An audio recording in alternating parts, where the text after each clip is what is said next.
ni Police Senior Inspector Pedro Villalon, isupay lang ti agdama nga Chief of Police iti San Juan Municipal Police Station. Ditangan at aduman iti napagamuan nga impormasyon manipod kenkwana maipapan iti kaso dagiti agkakabsat a Romero napagamuampay manipod kenkwana nga nainget iti panagmonitor da iti masakupan na maipapan kadagiti agar-aramat iti panaglakwan ken panagusaran iti maiparit nga agas.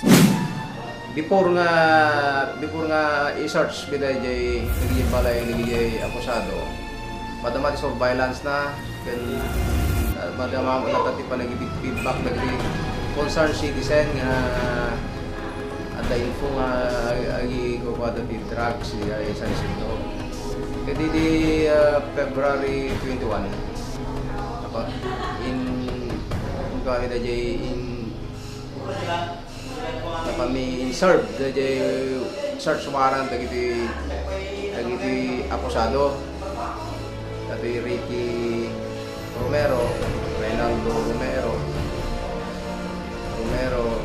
Jan Romero at dapat dagiti dua Jan Lopez kan ato Rolex Romero kakapsada mo lang nagdegative dagiti dua ini insert mi dagiti ito dati Reynaldo Romero dan dati Jan Lopez Jan Romero para Pernalias lang tinala dati Ricky Romero may kwati kaso nga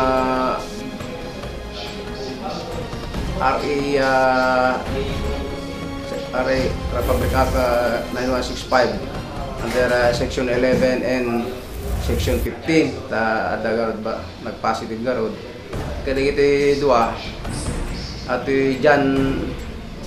Jan Romero kan Reynaldo Romero na kasuan damot ti datoy Section 12 and 15 lang dagiti dua para Pernalias lang tinala dito. Dati ko nakapagpiyansa ka nag-negative na dati Reynaldo Romero nagpiyansa dito yun.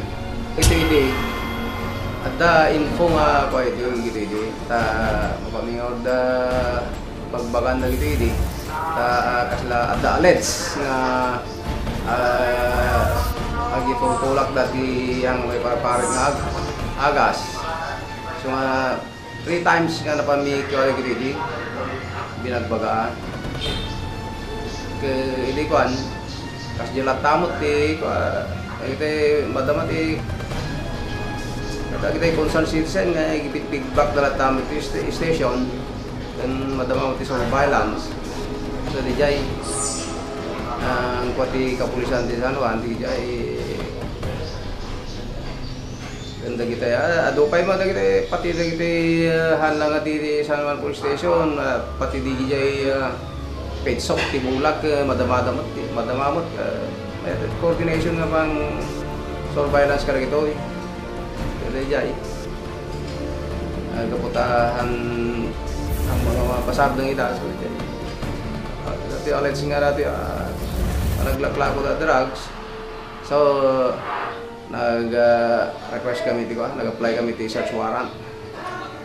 Madama pa lang mo ti monitor kada gito nga ko at dadya pa mo lang ti nakuha may madama ti monitor ti activities no dapat ko ti naglawlaw dito initay nga San Juan. Naging Romero Brothers di February 28, 2012. Kaya dito Reynaldo Romero nakapagpiyansa sa di March 6. I-reduce ti kwada ti from 60 to 30,000 pesos so nga nakapagpiyansa siguro dito Reynaldo ta di mabadya kasban nga in kwada in request da. Nag-request dati nagpapa-reduce dati from 200,000 to 100,000 each kanya dati Ricky ken dati Jan. Para sa dito dati Ricky ken Jan duwang kaso ti kwada lang 9165 violation of Republic Act 9165 otherwise known as the Dangerous Act of 1974. I-commit na kanya di February 23, 2012. So, iso ti kadwan dito yung kaso mi dito 9165 garop nga 45 siguro nga cases di ang kanya nga ada dito dito provincial jail. Sir, Dito dalaw-dala tayo asawa da, no, may da mang bisbisita kanya daglalo no dagiti Sabado di conjugal visit nga ko namin. Namin dito ay Ryan, ano lagi jay Costano Barbaroda nga sombret dito ay probinsya Jelen. Ada jay may yamamuda ti bagita kada rato kalpasan di flag racing meet ti kada Lunes.